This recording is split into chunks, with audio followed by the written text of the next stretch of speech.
Gravando. Ok. Buenas tardes a todas y todos.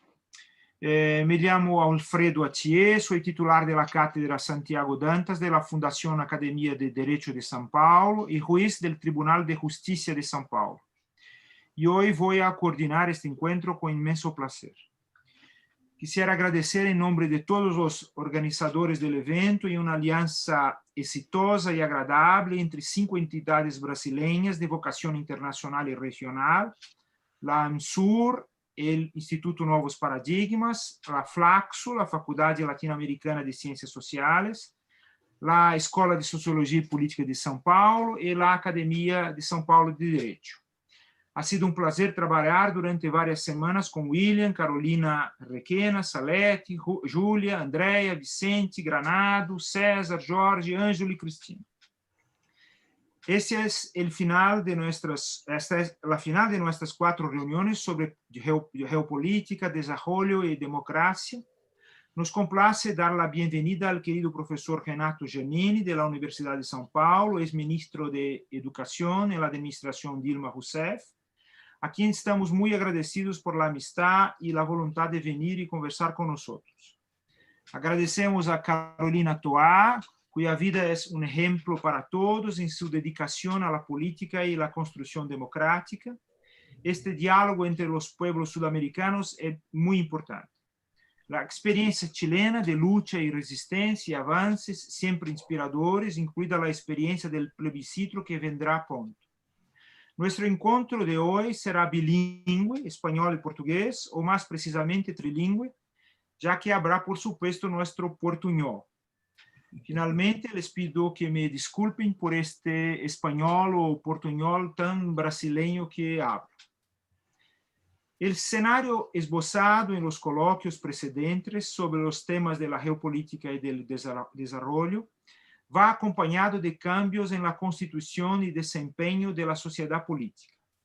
Avanzan las agendas del ultraliberalismo, el neoconservadurismo, que desconstruyen las garantías del Estado del Derecho, comenzando a utilizar el derecho como medio de guerra, sirviendo a este lawfare como un instrumento para atacar desde el punto de vista discursivo y material no solo de la primacía de la política, sino también las instituciones que la legitiman a través de los mecanismos de representación y participación.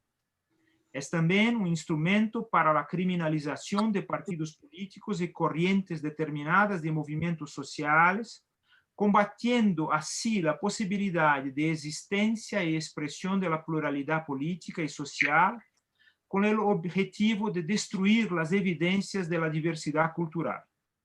Mediante el funcionamiento de los mecanismos de excepción, el objetivo es diezmar los grupos étnicos, culturales, de género originarios, privándolos de su capacidad para expresarse y convertirse en motores de resistencia y transformación de la realidad. Esta realidad tiene sus características ya presentes de profunda desigualdad, dominación, opresión y explotación agravada, con la presencia de actores y proyectos antidemocráticos que han surgido y expresado de manera cada vez más amenazante y agresiva. Las agendas no se limitan a buscar desmantelar las garantías del Estado de Derecho y de la democracia. Asimismo, se están oponiendo órdenes de derechos humanos internacionales, regionales y nacionales.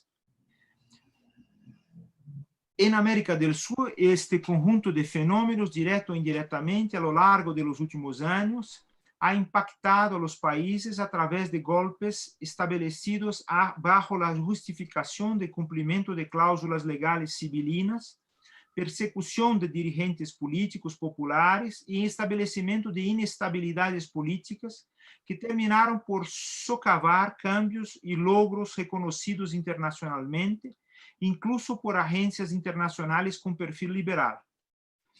Además de esos factores que podemos considerar negativos por la República y democracia, del Estado de Derecho democrático, se han producido avances en el orden de organización de movimientos sociales con capacidad de expresión fuerte de identidades demandas de compensação de deudas históricas e sociais, afirmação e conquistas de direitos e garantias, ações específicas como ações afirmativas, quotas, reconhecimento da diversidade de gêneros e a igualdade, assim como a implementação de políticas públicas favoráveis às classes e estratos periféricos e a inclusão.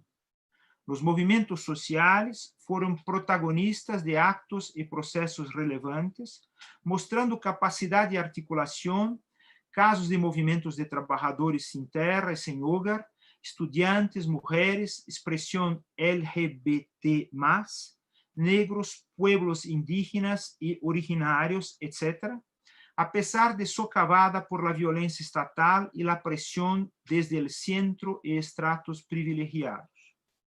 Los coloquios buscan más que entre países, entre los pueblos de América del Sur, puntos de convergências, um sentimento de experiências comunes, experimentos democráticos que nos permitam apontar a um novo futuro comum de solidariedade, desenvolvimento sustentável, proteção de los pueblos e de la natureza.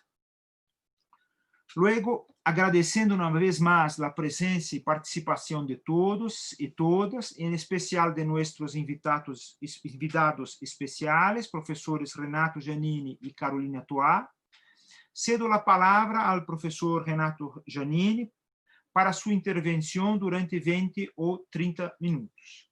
Renato, por favor, bem-vindo, é um prazer tê-lo aqui. Você tem a palavra.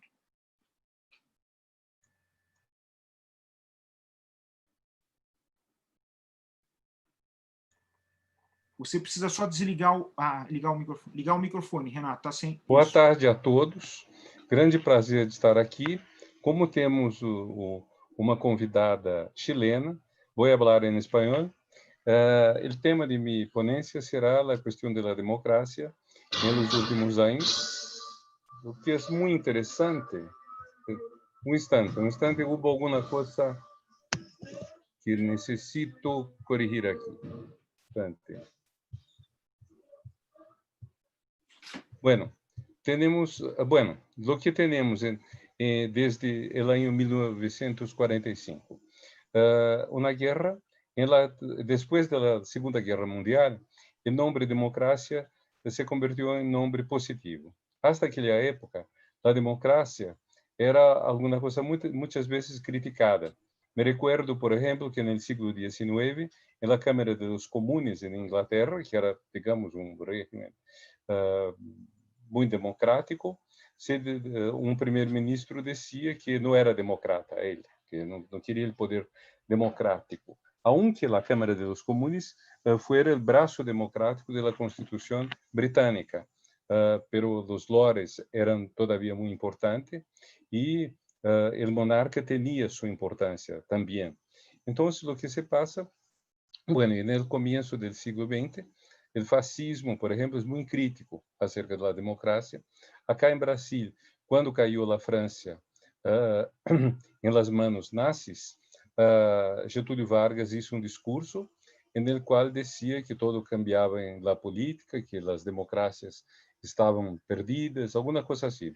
Eu entender isso. Então, é depois de 45 da vitória das Nações Unidas sobre o eje Berlim, Roma, Tóquio, que a palavra democracia empieza a ser uma palavra sempre positiva. É muito difícil emplear a palavra democrática sem dar-lhe um sentido positivo em nosso tempo.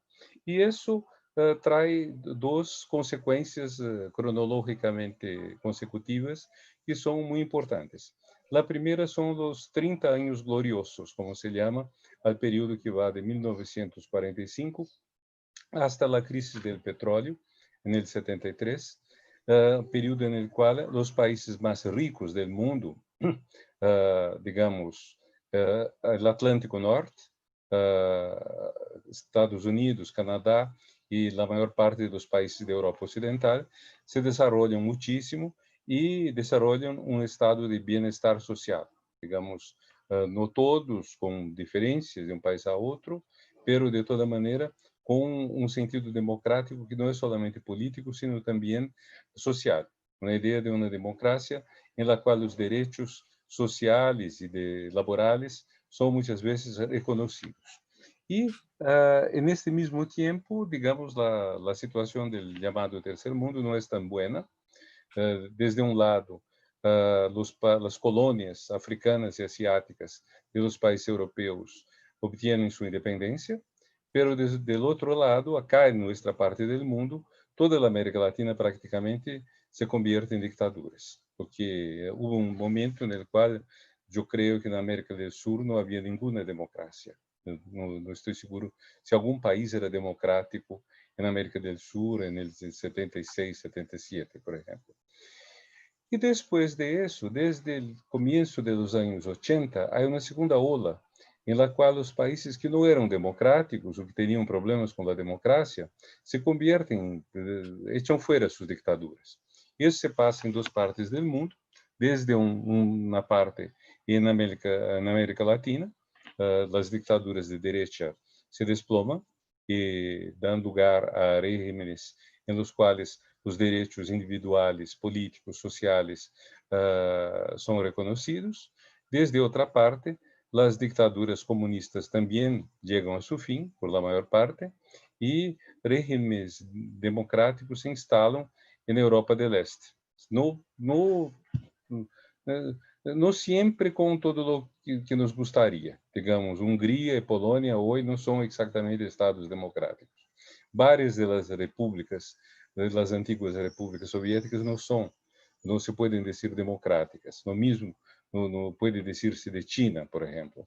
Então, a democracia não é um regime mundial, pero por la primeira vez no mundo se pode dizer que quizás a metade da população mundial vive em regímenes nos quais se reconhecem os direitos políticos, os direitos individuais e direitos sociais e laborais, quizás a metade. Então, isso é uma coisa absolutamente nova, que não tem precedente jamás. Por exemplo, a nosotros da filosofia política, nos gusta muito falar de Atenas. Atenas, na antiguidade, é uma espécie de paradigma da democracia directa, de la mejor democracia. Los filósofos de la política siempre se sienten casi como si pidiéramos, como si nos disculpáramos ante Atenas por não ser tão democráticos quanto Atenas, porque Atenas tem uma democracia directa e nós la temos representativa, indirecta. Os representantes têm o hábito de traicionar a seus representados e tudo isso que se passa, que é hartamente conhecido. Pero de toda maneira, temos essa admiração por Atenas. Pero quando se mira lo que era Atenas no mundo, no siglo de Péricles, no quinto siglo antes de Cristo, se pode señalar que quizás 0,1% da população mundial vivia em um regime democrático. Era muito pouco. A vezes, eu penso, se ao revés de desenvolver-se a cultura política no Ocidente, a partir de Atenas, Roma e todo o mais, se desenvolver essa cultura política a partir da China, provavelmente hoje nossa política seria completamente distinta. Tendríamos um espírito quizás confuciano, quizás haríamos a búsqueda do caminho do meio, de coisas assim, e quizás a ideia de democracia não seria completamente estrangeira e estudaríamos Atenas como uma coisa curiosa, como uma tribo indígena, por exemplo, como um grupo exótico. Pero de toda maneira, a democracia passa 2000 anos na oscuridade, hasta que vuelve a las luces, no siglo de las luces, justamente, e temos hoje esta coisa muito interessante de duas olas democráticas pós Segunda Guerra Mundial, a ola em los países mais ricos, depois a ola em los países mais pobres, que hasta os anos 2010 consolida um tipo de democracia que hoje está em peligro. Esse é o problema. Hoje não se pode dizer que a democracia esteja segura. Tampouco se pode dizer que esteja destruída. Digamos, as ameaças à democracia, de onde vêm? De Trump, no país mais poderoso do mundo, de Hungría, Polônia, Brasil, Filipinas. Digamos, são os países, digamos, mais visíveis nesta ameaça da democracia. Aunque várias das repúblicas ex-soviéticas também tenham dictaduras, não são países que se conozcan muito bem, que tenham muita importância no cenário mundial. Então, digamos, são esses países. O que sucederá em Estados Unidos de hoje a menos de um mês será muito importante para o futuro de tudo isso. Se Trump gana a reeleição, o que hoje não parece provável, mas é todavía posible, si gana la reelección, digamos, el combate a la democracia ganará mucha fuerza. Si él pierde la reelección, tendremos prácticamente el combate a la democracia en manos exóticas, en manos minoritarias de Filipinas, Brasil y dos países de Europa del Este. Entonces, mucho está por decidirse. Y aunque Trump gane as eleições, o hecho é que a maior parte dos países europeus, dos países democráticos, não têm esse tipo de regime. Se uno mira a América do Sul, por exemplo, o único país que tem regime de extrema direita é Brasil, governo de extrema direita. Eu não diria regime, porque muita coisa permanece, aunque tenhamos esse governo de extrema direita. Pero há alguns problemas que é necessário plantear. O primeiro problema é que a Constituição brasileira de 88 é uma Constituição programática que disse em seus primeiros 10 artículos e mais adelante em las partes em que habla de la salud, de la educação, de la cultura, de la ciência, de la família e todo o mais, estabelece quais são os fines, as ambições da República Federativa de Brasil. Um país pacífico, um país que ponga fim não somente à miséria, sino também à pobreza, um país que não haga a guerra, um país que desee fazer mais forte fazer a integração latino-americana e todo o mais. E praticamente temos 200 ou 300 princípios, 200 ou 300 metas de Brasil que estão sendo sistematicamente desrespeitadas por o governo atual, sem que o legislativo e o judiciário hagam quase nada. Muito pouca coisa.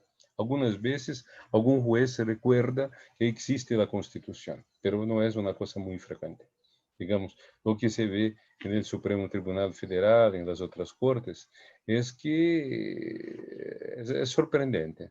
Então, as instituições brasileiras se mostram muito débiles frente, digamos, a esta perversidade.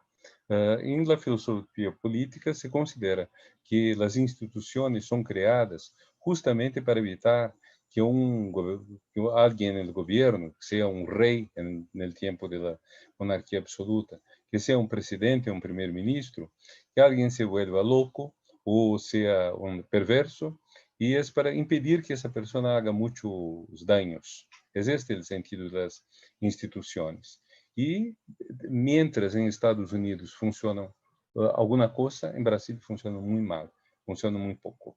Então, estamos em uma situação muito delicada, não se sabe exatamente o que vai passar-se, mientras a pandemia do Covid ha hecho desplomar a popularidade de Trump, a popularidade de Bolsonaro sigue grande, sigue significativa, os 40%, a vezes mais.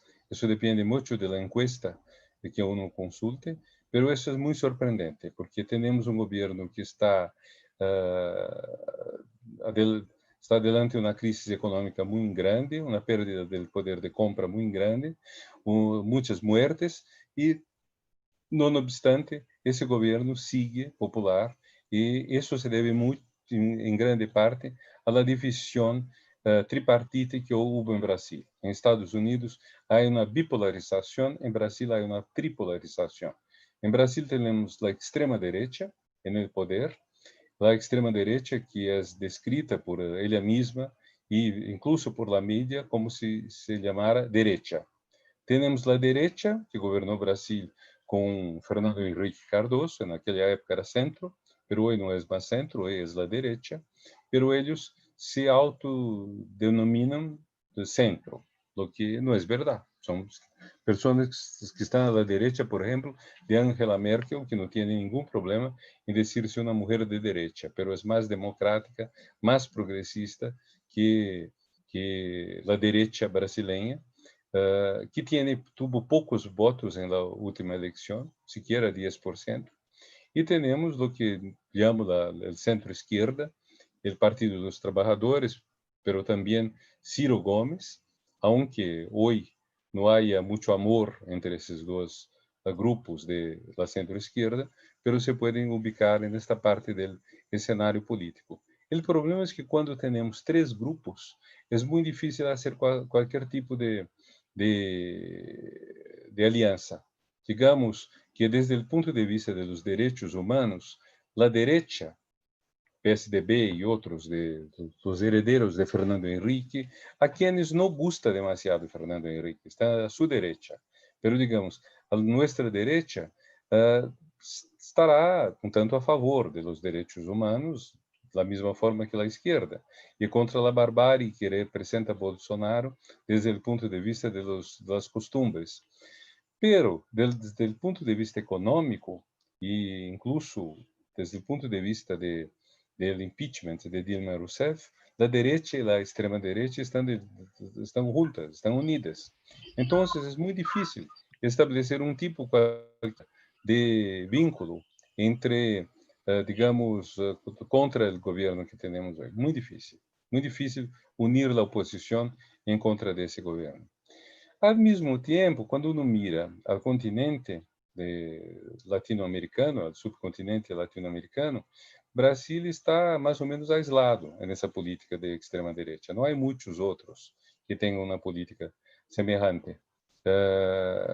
Hay países que tienen gobiernos progresistas, hay otros que, aunque no tengan gobiernos progresistas, uno de esos casos es el caso de Chile, con el presidente Piñera, pero a Piñera no le gustó nada que cuando Bolsonaro estuvo en Chile, haya dicho que admiraba mucho a Pinochet. Eso fue una cosa, digamos, evidentemente, la derecha chilena de hoy, la derecha dominante, la derecha que está en el gobierno, no le gusta demasiado el cadáver. Y lo mismo sucede en otras partes. Es lo que hace que, que nos ubiquemos en la extrema derecha. Y eso trae una cuestión final, que es en qué estadio estamos. Estamos en una pausa, en un stop temporario de la democratización del mundo, o va a cesar la democratización.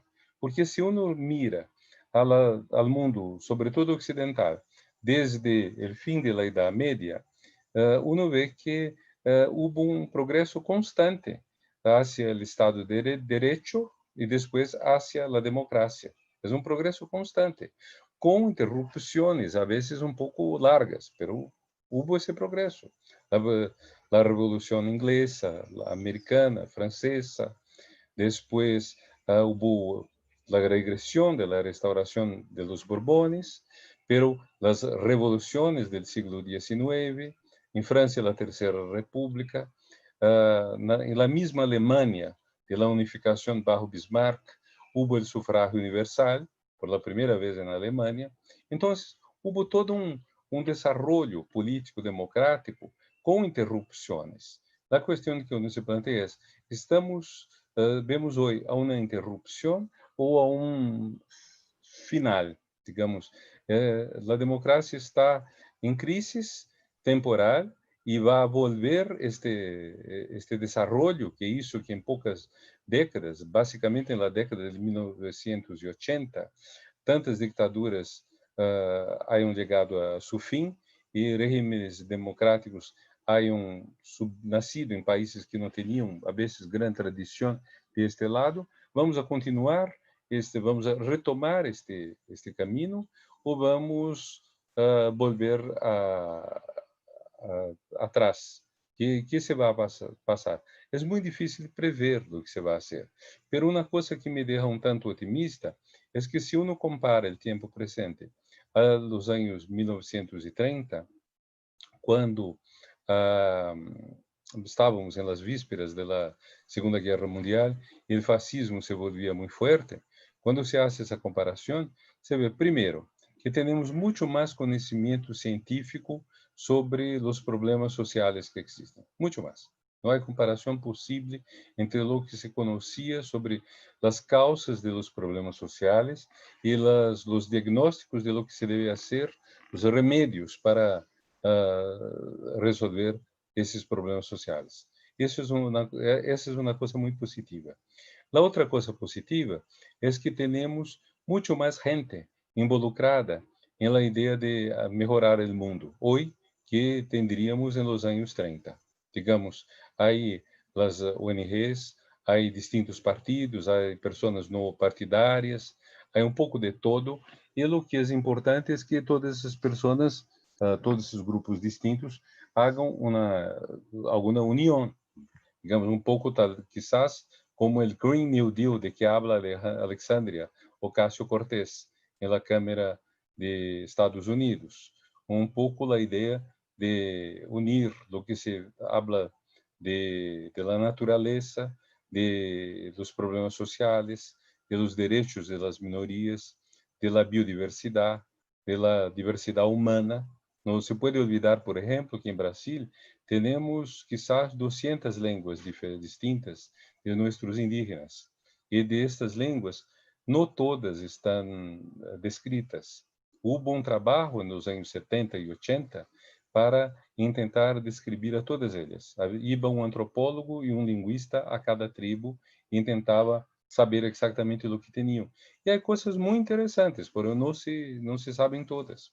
O mais interessante, eu termino com isso, é o caso do antropólogo americano que era um pastor protestante que foi na tribo, os Pirahã, com a finalidade de conhecer sua língua e traduzir a Bíblia para eles. E depois descobriu que aqueles indígenas não tinham nenhuma noção de tempo, de tempos verbais. Para eles não existia o futuro. Ele explica isso dizendo que, como tinham comida todo o tempo, não necessitavam prever o futuro. E com isso, ele señalou que não tinham nenhuma ideia de transcendência, nenhuma ideia de Deus. E ele perdeu sua crença, sua fé religiosa. E lo ocultou de sua família, de sua mulher e de suas filhas durante 5 anos que passou na tribo. Quando finalmente eles confessou que não creia mais em Deus, foi um horror, porque lo deixaram, lo partiram, dizendo que era um homem muito malo, demoníaco, todo lo mais. Pero é muito interessante, era a única pessoa que conhecia a língua dessa tribo. Então, siquiera sabemos se é verdade que esses índios não têm o futuro, o passado, os tempos verbais. E isso é muito interessante, é importante conhecer essas línguas, porque se tienes idiomas tão distintos, se descobrem coisas sobre os seres humanos que são formidáveis. E isso é muito distinto de lo que havia nos anos 30, em los quais, digamos, os perjuízos em contra de las distintas culturas ou etnias, etc., eram enormes. Então, me parece que podemos ser moderadamente optimistas e crer que é possível reempezar o caminho de democratizar o mundo, democratizar os países que não são todavia democráticos e democratizar os âmbitos que não são todavia democráticos. A vezes a família e quase sempre o lugar de trabalho, a corporação, quase sempre. Então, é o que tinha a dizer. Muitas graças. Muito obrigado, professor Giannini. Graças, professor Giannini. É sempre um prazer ouvi-lo novamente, né? Sempre um prazer renovado, né? Ouvir suas lições, desde a Universidade de São Paulo e em tantas universidades que o senhor já esteve, né? Tão importante para todos nós. E por esse otimismo moderado, né? Que é também um fator importante no momento que nós estamos vivendo, né? Que há muito desânimo causado pela pandemia e também pela presença de um governo tão nocivo, né, como este que o Brasil hoje experimenta, né, ou sofre, né, mais propriamente. Uhum. E assim eu cedo a palavra a Carolina Toá para sua intervenção de 20 ou 30 minutos. Por favor, Carolina, muito bem-vinda, com afetuoso agradecimento novamente, por favor. Muchas gracias. Buenas tardes a todas, todos los que nos están acompañando. Gracias por esta invitación. Creo que necesitamos conversar, observar lo que estamos viviendo, porque cada una de nuestras realidades tiene particularidades, pero está habiendo muchos fenómenos en común en distintos países del planeta y particularmente en nuestra región. Normalmente cuando cada uno de nosotros analiza su realidad local, se vuelve muy consciente de las peculiaridades que le son propias, pero solo entiende las raíces compartidas cuando se conecta con otros e intercambia experiencias. Ahí empieza a descubrir que hay elementos comunes. El profesor Giannini nos dio muchos elementos. Yo voy a tomar a partir de eso el planteamiento que les voy a hacer. Y creo que nos puso una capa de optimismo, moderado, pero optimismo al fin, que yo voy a compartir también, diciendo, para comenzar, que estamos en una época de grandes incertidumbres, de muchos cambios, pero que el trasfondo de esas incertidumbres y esos cambios tiene muchas energías democratizadoras. El momento de vivir esas transformaciones es incierto y muchas veces es confuso, pero cuando miramos su trasfondo, creo que hay razones profundas para ser optimistas. Nosotros en Latinoamérica estuvimos por un par de décadas en un periodo que desde muchos puntos de vista fue glorioso. Fueron quizás los años más largos en que la región fue mayoritariamente gobernada por gobiernos democráticos, pero además fue un periodo bastante largo en que se dieron avances muy importantes desde el punto de vista social. La reducción de la pobreza en la región fue un salto histórico que en muy pocas ocasiones se había producido con esa magnitud de manera simultánea en tantos países. Y además, muchos de nuestros países pasamos por unos ciclos bastante largos de buenos tiempos económicos, ¿no? Con niveles de crecimiento bastante importantes. Durante una parte relevante de estos años, largos años aparentemente muy positivos, en nuestra región predominaron gobiernos progresistas. Y la sensación que todos tuvimos es que de la mano de programas progresistas, nuestros países estaban creciendo y reduciendo la pobreza y consolidando sus democracias. Los años que vivimos ahora son muy difíciles, subjetivamente muy difíciles, porque ese ciclo parece haber terminado. Ese ciclo está dando lugar a otra época que no tiene por qué ser más mala, pero es otra época, otra era. Y el tránsito nos está mostrando algunas limitaciones o algunos espejismos que tuvimos durante este periodo, digamos, de éxito progresista en Latinoamérica. Uno de los espejismos que está siendo bastante evidente es que gran parte de la estabilidad democrática y del avance social que tuvimos se debió a un factor bastante exógeno, que fue el ciclo de altos precios de nuestros productos en el mercado mundial. Eso significó para la región el acceso a niveles de crecimiento importantes, que hicieron muy accesible también el desarrollo de políticas redistributivas, políticas sociales agresivas, que tuvieron efectos muy fuertes, muy profundos, que cambiaron la conformación de nuestras sociedades. Pero a la vuelta de la esquina, varios fenómenos han coincidido y han puesto esto en duda o han debilitado esta fórmula, por decirlo así. Primero porque ese ciclo económico tan exitoso llegó a su fin por distintas razones, pero fundamentalmente porque muchos de nuestros productos de exportación bajaron de precio. A veces hay razones internas también, razones que se mezclan, pero esta es bastante transversal dentro de la región.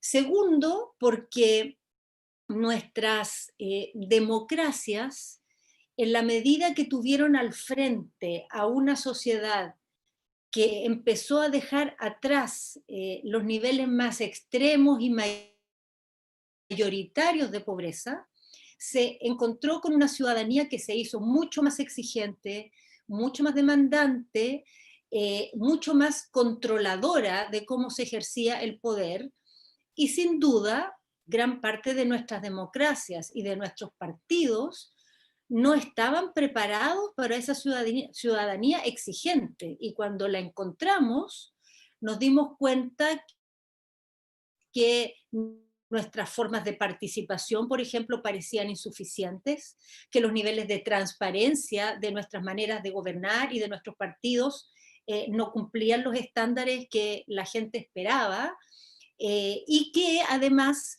esta ciudadanía que tenía una nueva realidad en su vida diaria, empezaba a exigir de las políticas públicas mucho más de lo que nos habíamos acostumbrado hasta hace algunas décadas atrás. Empezaban a exigir calidad de servicio, empezaban a exigir igualdad de trato, empezaban a exigir no solo menos pobreza, sino menos igualdad, menos desigualdad en la sociedad, lo cual requería políticas más profundas, no siempre al alcance de los programas que teníamos a la vuelta de la esquina. Y algo que fue muy sintomático y que se vive también en otras latitudes, países de nivel económico mucho más alto, los países de las democracias occidentales del norte global empezaron a tener problemas similares, es que de algún modo todos los grupos que se sintieron desconformes con lo que les estaba ofreciendo la democracia en la región, buscaron refugio en expresiones políticas o de tipo populista o de tipo nacionalista, y vimos rebrotar movimientos ultraconservadores en distintos países, y esto estamos viéndolo en realidad en todas las democracias, por razones que no son siempre idénticas, pero que tienen algunos elementos en común, y que son que el espectro político, digamos, razonable, el espectro político que no se podría catalogar ni de populista, ni de radicalizado, ni de ultraconservador o ultra nada, es visto por parte importante de la población como un espectro que en sus distintas alternativas no le ofrece una solución a determinados sectores. No los considera, no los escucha, no les da respuesta. Creo que el síntoma que hoy día se conversa en todo el mundo como el gran problema del populismo, en realidad es un síntoma más que una verdadera enfermedad. La verdadera enfermedad es que los partidos más tradicionales han perdido capacidad de representar y de dar respuesta a una parte importante de las sociedades que han emergido producto de los cambios sociales en Latinoamérica, y en el caso de los países del norte global, más bien a grupos que son perdedores de la globalización, grupos que en la globalización han quedado desfavorecidos y que sienten que no tienen respuesta ni en la oferta socialdemócrata de esos países, ni en la oferta de la derecha tradicional de esos países, y se empiezan a refugiar en alternativas de distinto tipo. Esto que describo es como un cuadro bastante general, común a realidades políticas muy distintas, y realidades geográficas muy distintas, pero quisiera contarles con un poco más de detalle cómo se manifiesta en Chile, porque lo que ha pasado en Chile es muy impresionante.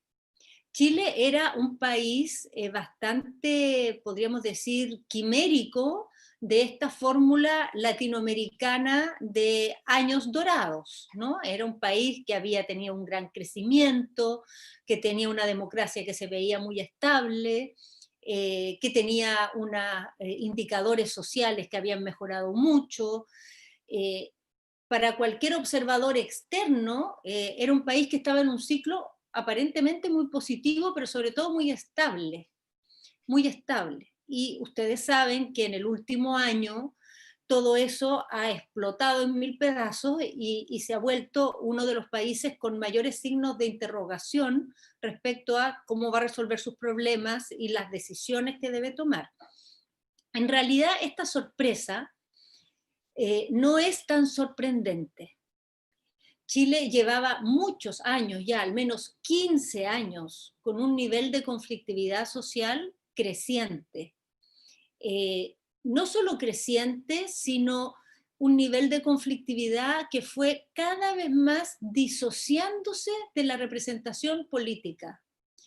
En un principio, los dirigentes de los movimientos que surgieron a mediados de la primera década de los 2000 eran movimientos críticos, cuestionadores, pero sus dirigentes tenían algún contacto con los partidos políticos. Muchos de ellos, de hecho, eran militantes de partidos políticos de distintos sectores del espectro. Con el pasar del tiempo, pasamos de esa realidad a realidades en que los dirigentes sociales que encabezaban estos distintos movimientos de protesta ya no eran militantes de los partidos, a una tercera etapa en que ya no había dirigentes formales de los movimientos, sino solamente voceros, a una cuarta etapa en que ya no había voceros, sino nuevamente voceros, pero que se nombraban para cada resolución, no voceros permanentes, sino cada vez que había una reunión se designaba un vocero, iba cambiando el vocero de reunión en reunión, de diálogo en diálogo, hasta llegar a la etapa actual en que tenemos el movimiento social más grande que ha tenido Chile en su historia y no tiene ni siquiera voceros. No hay representantes, no hay organización, es una expresividad social diversa, fragmentada, pero convergente, porque se desarrolla de manera transversal y conjunta.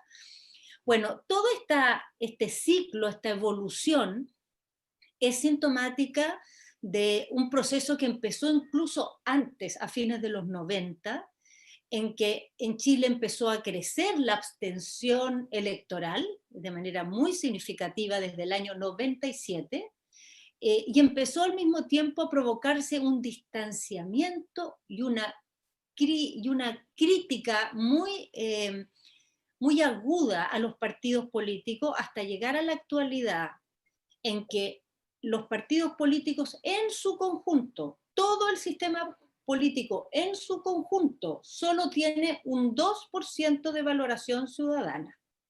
Un 98% de la población en Chile no valora a ningún sector político.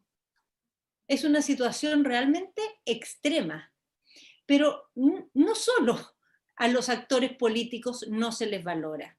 Prácticamente todas las instituciones en la sociedad chilena, la iglesia, las fuerzas armadas, las empresas, las élites de todo tipo han tenido una pérdida de prestigio y de confianza dramática que viene en realidad produciéndose desde la mitad de los años, de la primera década de los 2000, pero que en los últimos 3 o 4 años se ha profundizado de manera acelerada de la mano de una cadena de escándalos de corrupción que han sido en Chile muy dramáticos, todos juntos, el efecto que han tenido en la población.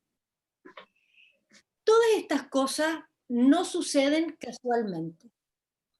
En realidad, los avances que tuvo Chile, que son muy significativos, y para nuestro país son avances que fueron muy esquivos durante todo el siglo pasado, muy buscados y muy esquivos, y que finalmente se lograron a partir de la recuperación de la democracia el año 90, avances muy relevantes en ese sentido, reducción de la pobreza, ampliación de la escolaridad, irrupción de las mujeres en la escena pública y reivindicación de los derechos de las mujeres, respeto de la diversidad religiosa, respeto de la comunidad LGTBI y derechos que reconocen esa comunidad.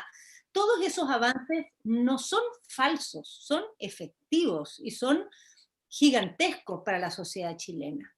Sin embargo, suceden con una serie de condiciones de base que han hecho a la larga que el malestar y la disconformidad sea mucho más fuerte que el aprecio y la valoración de esos avances que el país tuvo.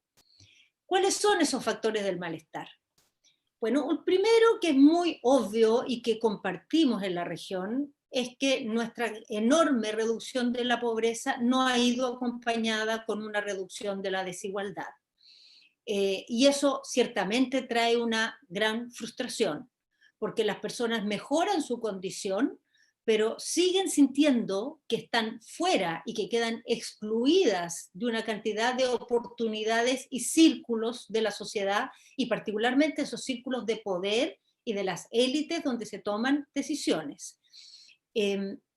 Pero la desigualdad en Chile es más ulcerante que en otros países, porque en Chile permanecen algunos de los arreglos institucionales que se definieron en dictadura en materia de provisión de derechos sociales fundamentales, donde tanto en la salud como en la educación, como en la previsión, nosotros tenemos sistemas de cuasi mercado, sistemas donde el Estado comparte responsabilidades con el sector privado y el sector privado cubre o hace la provisión de ciertos derechos sociales bajo un sistema de selección por precio, donde tú tienes mayor o menor cobertura, mayor o menor calidad, mayor o menor seguridad de acuerdo a tu capacidad de pago. Entonces, eso, cuando Chile era una sociedad muy pobre, que no tenía las cosas básicas, parecía no ser un gran problema, en la medida que permitía acceso a bienes que antes eran inaccesibles. Pero una vez que esa etapa se superó, la percepción que tienen los ciudadanos hoy día es que el tener un bolsillo distinto, el tener menos dinero en su bolsillo, se traduce en que tienen una salud de segunda categoría, una educación de baja calidad, una cobertura previsional precaria que no asegura un mínimo de dignidad y de seguridad. Entonces, hay una expresión de la desigualdad, digamos, que es propia de la realidad chilena, que la hace más compleja y la hace más molesta y más irritante para la población. A pesar de todos estos factores, personalmente creo que el elemento decisivo ha sido otro, no estos que estoy mencionando. Creo que el elemento decisivo de este gran nivel de malestar tiene que ver con el comportamiento del sistema político ante esta realidad, más que con la realidad por sí sola. Es decir, esta realidad genera molestia y genera irritación, pero si hubiera un sistema político capaz de recoger esa inquietud y darle una proyección, quizás no hubiéramos llegado al nivel de ruptura en que estamos hoy. ¿Por qué falló el sistema político? En gran parte falló porque los partidos que tenían la misión, los que estaban llamados a representar estos malestares, estas molestias, por una serie de motivos, estaban más bien enfocados en valorar los logros del país, en magnificar los avances que Chile tenía, más que sintonizar con los dolores que Chile tenía, con las injusticias que herían al país, con las desigualdades que fragmentaban nuestra sociedad. La centroizquierda que gobernó aquí largos años, primero con la Concertación y luego con la nueva mayoría, gobernó en un contexto institucional muy peculiar, que resulta muy difícil de explicar y de entender desde fuera, porque es un sistema político contramayoritario, donde las mayorías que ganan el Ejecutivo y que ganan las elecciones parlamentarias no bastan para aprobar reformas. Nuestro sistema tenía hasta hace poco un sistema electoral binominal, se llamaba, que provocaba un empate prácticamente entre las fuerzas, independiente de los resultados, llevaba al empate. Eso se cambió en la última elección parlamentaria, pero eso era solo uno de varios ingredientes. El segundo es que nuestro sistema tiene unas normas de supramayorías, en que hay una gran cantidad de leyes, no solo la Constitución, sino otras leyes que se llaman orgánico-constitucionales, que rigen los temas más relevantes del país, que solo se pueden modificar a través de mayorías superiores a la mayoría simple y a la mayoría absoluta.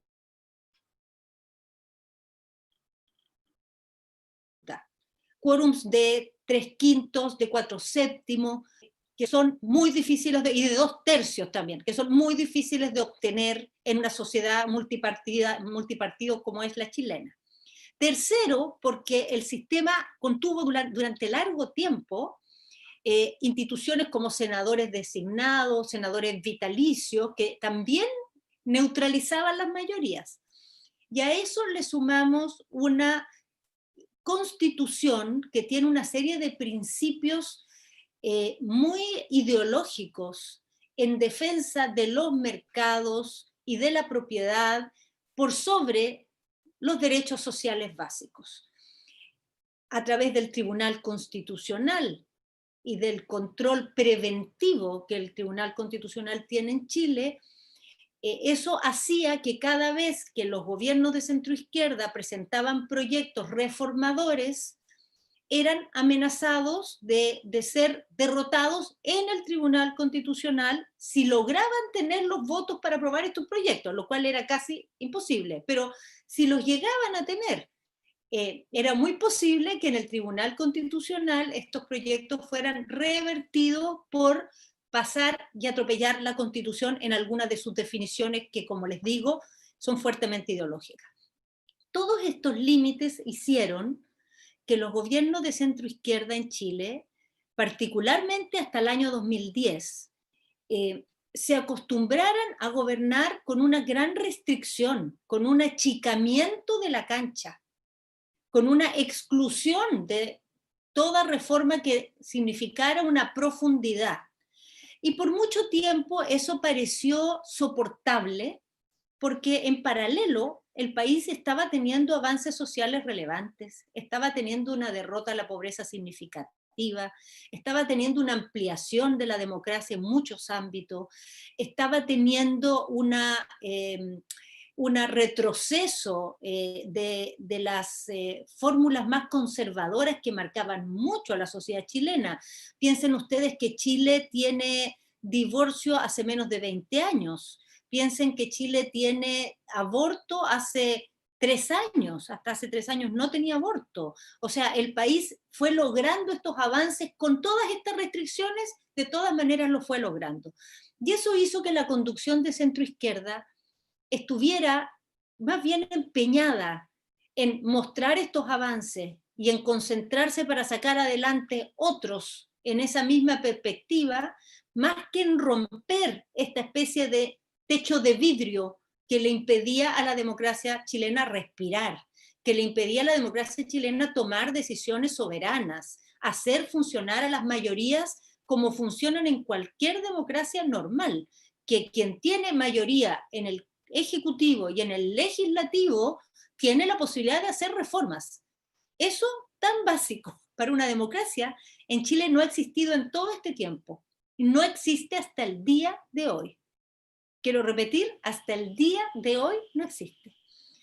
Entonces esto generó una disonancia muy grande entre una sociedad que se hizo más exigente, una sociedad que seguía sufriendo la desigualdad, una sociedad que veía que los derechos sociales quizá tenían más cobertura, pero tenían unas diferencias en su calidad que eran inaceptables.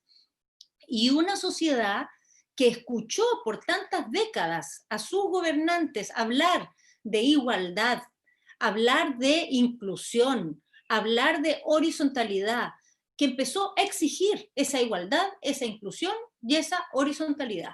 Y se topó al frente un mundo político que estaba demasiado complaciente con lo que había logrado, demasiado ensimismado en la tecnocracia de las reformas dentro de esta cancha pequeña y poco conectado en romper esas restricciones que le impedían a nuestra democracia realmente, como decía, respirar y desarrollarse como una democracia sana, vigorosa.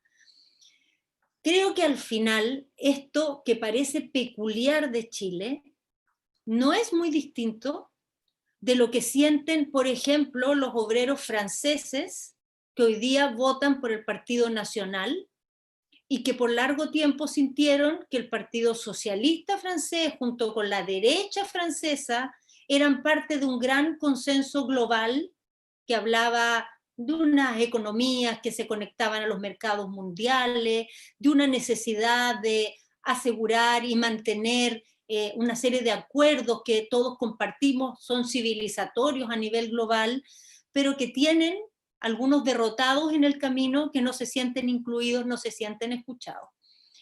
Obviamente es distinta la realidad chilena que la francesa, pero en ambos lugares lo que ha pasado es que hay crecientes sectores de la sociedad que sienten que el sistema político tradicional no los acoge, no los escucha y no los reconoce. No reconoce su sensibilidad, no reconoce su experiencia social y su malestar. Esto acumulado por décadas, creciendo y creciendo frente a nosotros, sin reacción, sin capacidad de hacer un cambio profundo, fue generando este malestar y estos movimientos de protesta que han ido increciendo y que llegaron en el mes de octubre del año pasado a transformarse en un verdadero factor de desestabilización del sistema político y una verdadera afrenta a toda la institucionalidad que se quedó sin respuesta ante la magnitud, transversalidad y apoyo ciudadano de este movimiento. Un movimiento que en su diversidad también incluye expresiones bastante violentas, pero pese a que la sociedad chilena en general es bastante poco dada a asumir situaciones riesgosas o inciertas, en general es una sociedad que se comportaba de un modo bastante adverso al riesgo en general, la sociedad chilena.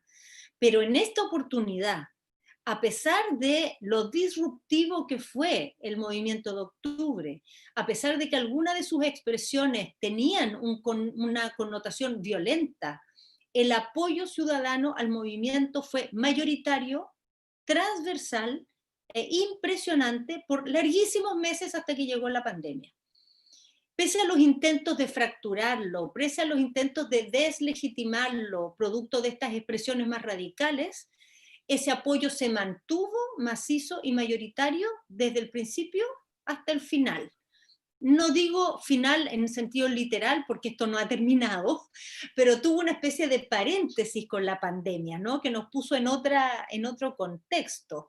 Y ahora nos vemos ante un momento decisivo que en medio de la confusión, en medio de la fragmentación del sistema político, hubo la lucidez de acordar que la única forma de dar respuesta a esta enorme expresión de malestar ciudadano era con un cambio sustantivo en la institucionalidad que nos rige, de manera de actualizar verdaderamente un pacto social que nunca la Constitución del 80 llegó a ser.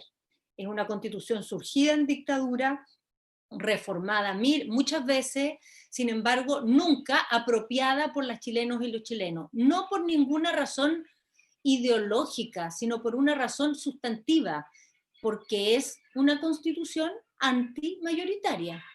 Es muy difícil que una mayoría se apropie de una constitución que atenta en su contra. No va a suceder, es de toda sabiduría que una sociedad actúe así.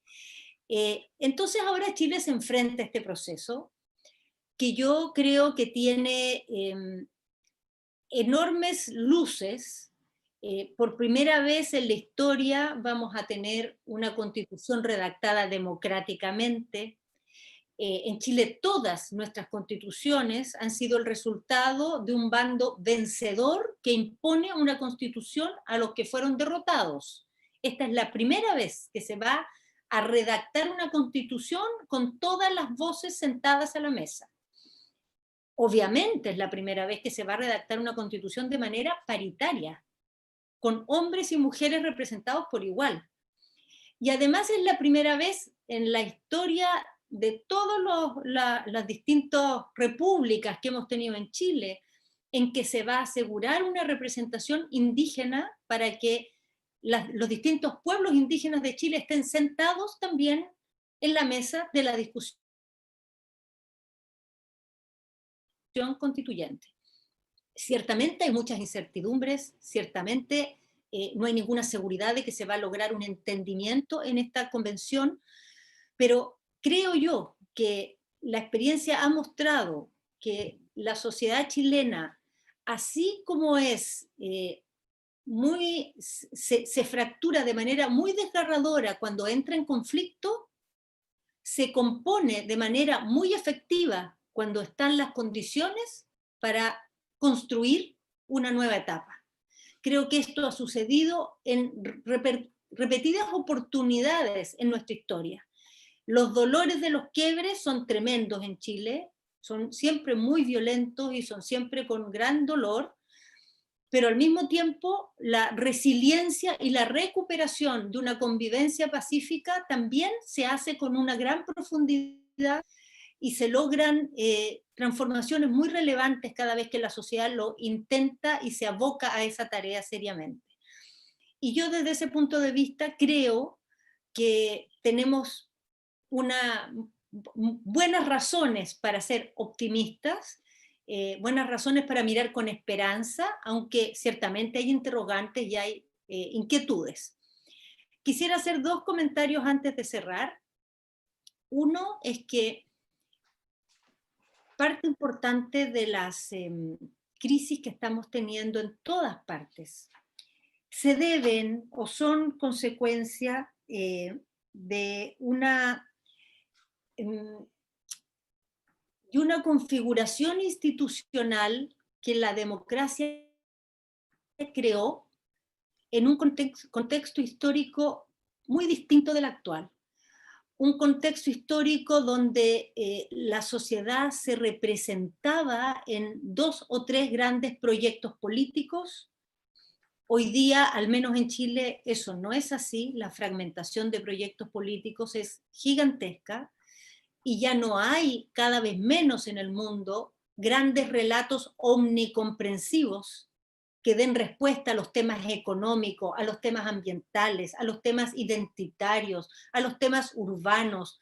Muchas veces las personas se sienten identificados con un partido respecto a los temas económicos, pero con otro respecto a los temas que tienen que ver con las libertades personales, y a otro más en su preocupación con los temas ambientales, y así sucesivamente.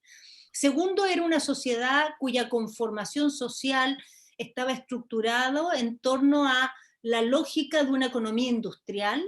La economía actual tiene expresiones muy distintas y los cambios que estamos viviendo, tecnológicos, con la robotización, con las empresas colaborativas y sus nuevos formatos de trabajo, muchos de ellos precarios, muchos de ellos inestables, nos han formado sujetos sociales también muy variados, que ya es muy difícil expresar a través de los canales que conocíamos. Y eso todo se refleja también en que la representación política de las personas se ha hecho mucho más difícil de agregar y de construir y transformar en programas, digamos, transversales, que incluyan todos los aspectos y que den lugares y creen mayorías por sí solos.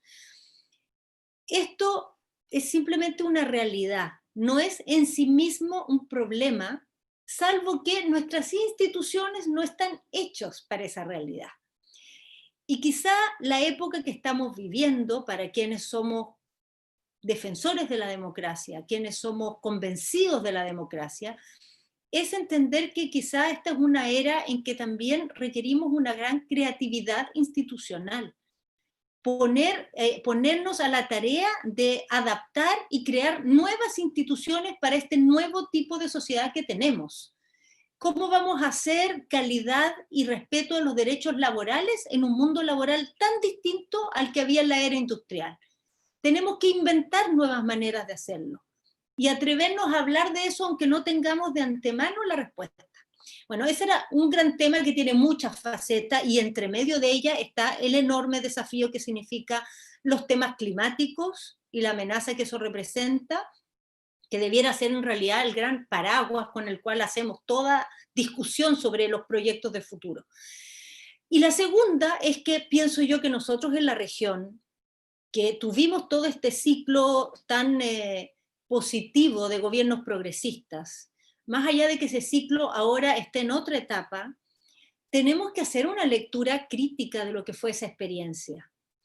Yo personalmente soy muy partidaria de que esa lectura crítica no sea una lectura lapidaria. Los actores políticos que tienen una visión de su propia trayectoria que la descalifica, creo yo, se anulan políticamente ante la sociedad. Pero creo que tampoco cabe una lectura complaciente, porque gran parte de las expectativas que pusimos en esos proyectos han quedado truncas o se han agotado. Entonces, pienso que el progresismo latinoamericano tiene que aprender algunas lecciones de lo que fueron los últimos 20 o 30 años. Aprender algunas lecciones autocríticamente, entender cuáles son las razones de por qué este ciclo terminó, y terminó en muchos países de mala manera.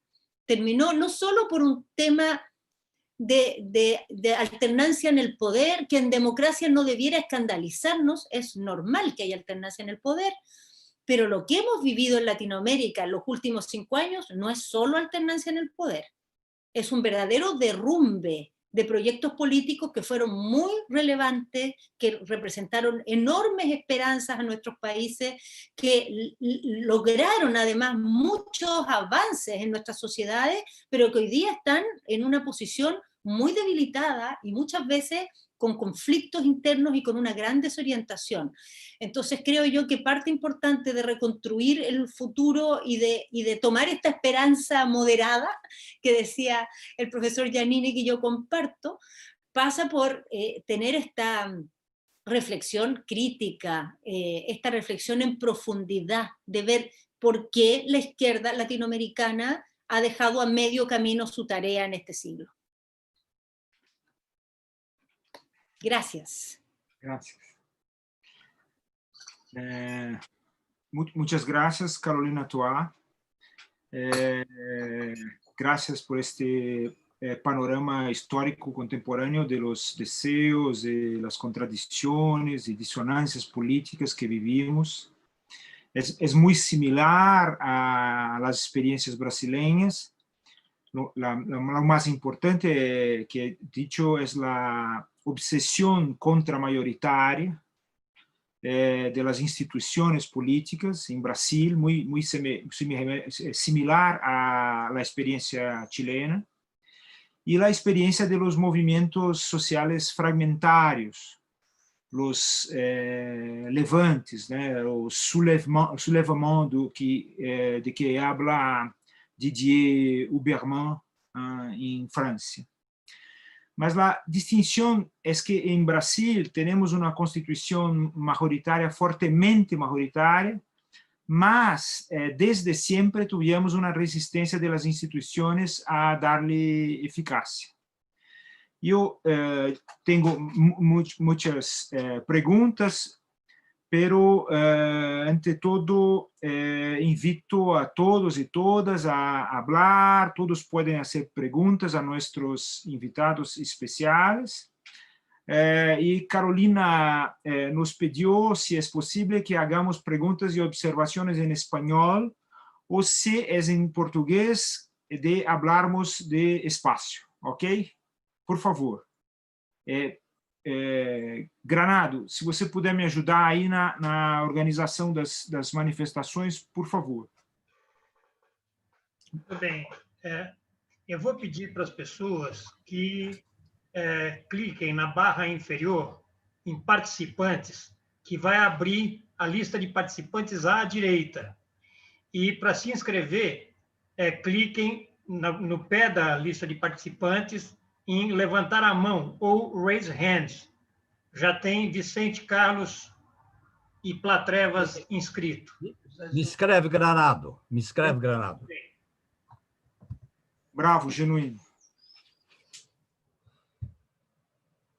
Bom, podemos já começar com a pergunta do Vicente, em seguida ouvir a pergunta do Genuíno, e aí, aos pouquinhos, as pessoas vão também se manifestando sem nenhum problema. Vicente, por favor.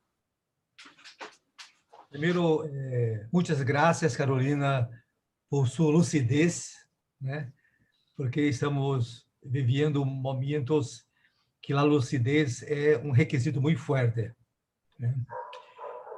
Me gostaria de indagar sobre as resistências a este virtuoso processo constituinte, de forma específica, os militares.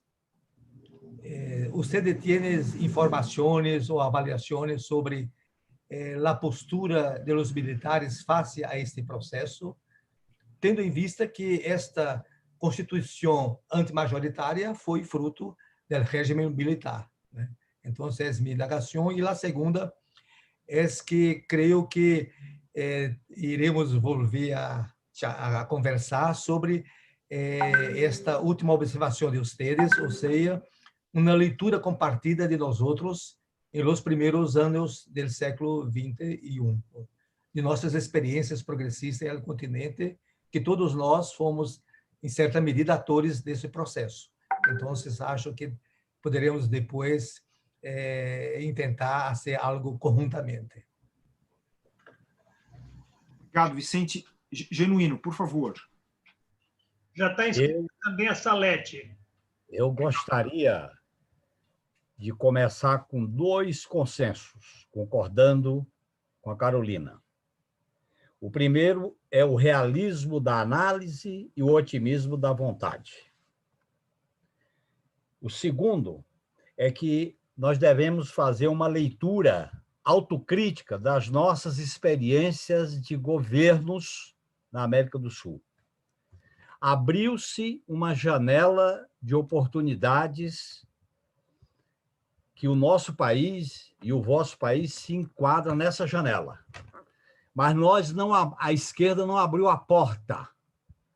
em mudanças sociais profundas e mudanças no regime político. Isto possibilitou uma vitória da direita, que antecipadamente preparou um golpe de natureza institucional. Qual é a encruzilhada, Renato? A encruzilhada é que nós estamos num processo de redefinição do novo regime político, um autoritarismo constitucional, conservador, que representa a oligarquização do poder, que se ajusta com as necessidades do capitalismo financeiro monopolista pós-crise de 2008. Neste sentido, o centro da nossa estratégia é por dentro da ordem ou por fora da ordem. Eu advogo que tem que ser por fora da ordem, porque os limites da ordem neoliberal e desse autoritarismo furtivo, constitucionalizado, é muito estreito. Então, nós temos que ter uma estratégia de acumulação de força para a ruptura democrática radical, com base num programa anticapitalista e num programa que radicalize as transformações sociais. As lições do Chile, as lições do Equador, da Bolívia, do Brasil, mostram que o sistema jurídico, o sistema midiático e o sistema militar se articularam para construir um outro modelo de hegemonia política. E nós trabalhamos na janela estreita, no caso do Brasil, da Constituição de 88. E não alargamos para uma porta, não batemos na porta, não chutamos a porta. E nós nos acomodamos nos limites impostos pela classe dominante. O que se trata agora é de uma outra estratégia que eu chamo de ruptura democrática, de radicalização social, de um programa anticapitalista diante da crise que nós estamos vivendo. Era essa questão que eu levantaria para vocês, que é a encruzilhada da democracia. Porque o neoliberalismo não quer democracia nem direitos. Para enfrentar a luta pela democracia e por direito, nós temos que nos confrontar com o modelo econômico monopolista, dependente e associado financeiramente. Então, esse é o dilema nosso, é a encruzilhada nossa. Muito obrigado. Obrigado, Genuíno. Salete, por favor, nós escolhemos a sua pergunta e, em seguida, nós vamos às respostas de Carolina Tuai e Renato Giannini, e depois, se outros quiserem fazer perguntas, nós passamos numa segunda rodada. Salete. Boa tarde a todos e a todas. Obrigada pela oportunidade. Eu gostaria de iniciar agradecendo ao professor Renato esta participação em nome da Flaxo Brasil e dos outros parceiros que organizaram essa atividade, né, que estão juntos aí nessa sequência de colóquios e debate. Agradecer a Carolina também esta participação. Carolina, nós temos uma história comum, né, com Chile e Brasil, mas também temos uma história comum do local onde eu dirijo hoje, que é a Flaxo Brasil, junto com a Flaxo Chile, né? Há mais de 60 anos, a Flaxo foi construída por uma conferência da Unesco, aqui no Rio de Janeiro. O Brasil ficou com a sede de estudos e pesquisas no Rio de Janeiro, em 1957, e a nossa sede acadêmica do sistema Flaxo, ou da Flaxo, que naquele momento pertencia à Unesco, ficou no Chile por decisão dos governos, né, por uma disputa dos dois governos. Em seguida, nós tivemos aí o processo de ditadura, e a Flaxo aqui no Brasil foi fechada, e todos os nossos, ou grande parte, né, dos nossos pesquisadores, mestres, professores, também tiveram a oportunidade de serem acolhidos no Chile durante o período da ditadura pela questão do exílio. Então, tivemos aí uma acolhida e foi muito importante esse momento histórico, porque depois o Chile também passa por um processo desses, e os flaxianos, brasileiros, chilenos e de outros países, saem do Chile para outros países, né? É um pouco a história do nosso sistema flaxo, que hoje está em 18 países, e justamente este momento atual, ele colocou muitos questionamentos, mas também muita insegurança, em especial para o campo das ciências humanas e sociais, né?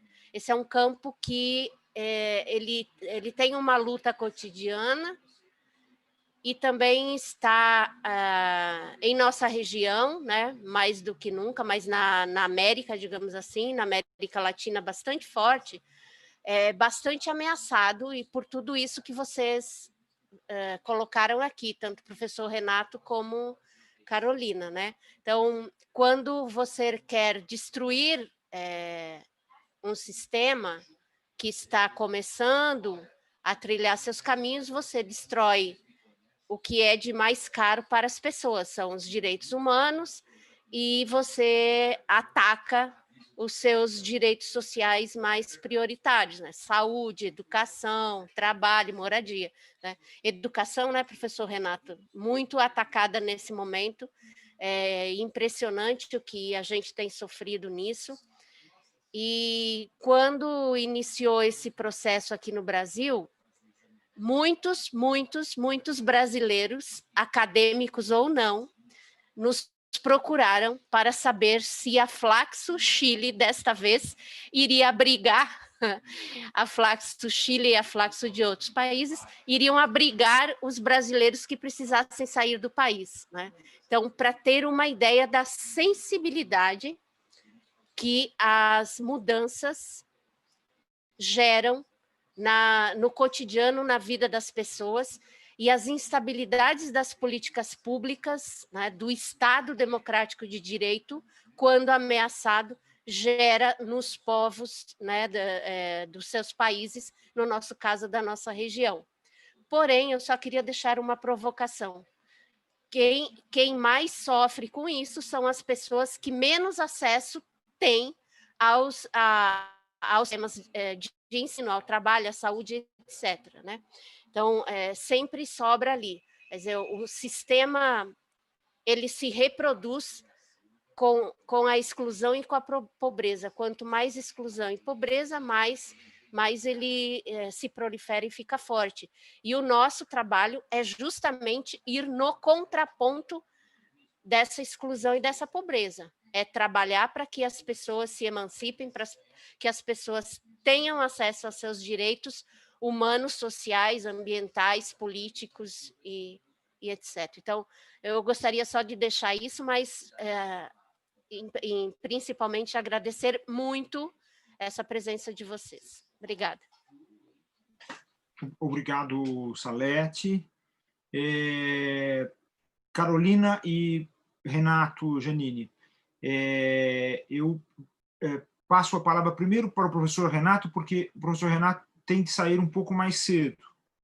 E a seguir, cedo a palavra a Carolina. Mas primeiro, o professor Renato, por favor, professor Renato Giannini. Bom, ótimo, um grande prazer ouvir a Carolina, muito bom ter toda essa informação sobre a situação mundial vista desde o Chile.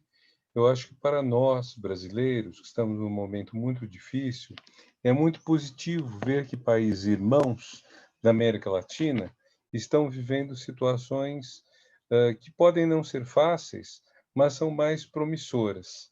Quer dizer, nós estamos lidando com uma destruição de liberdades e direitos, o Chile está procurando melhorar sua Constituição. Então, é um processo que eu só posso saudar e dizer que é muito bom. Acho que a questão que me cabe responder é, sobretudo, do genuíno, quer dizer, qual a tarefa a tomar.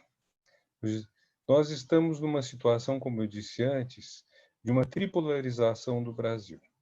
Então, nós temos, vamos dizer, grosseiramente falando, duas estratégias ou duas táticas, não são estratégias mesmo, duas escolhas possíveis para a esquerda fazer. Uma das escolhas é a esquerda vai radicalizar, vai procurar uma pauta realmente de esquerda e que, enfim, procure fazer aquilo. Eu acho que até que a colocação do Genuíno tem uma certa autocrítica do governo do PT, que deixou alguns pontos furados pelos quais o golpe foi possível. Então, se trataria de evitar que, num futuro governo progressista do Brasil, tenha as mesmas falhas.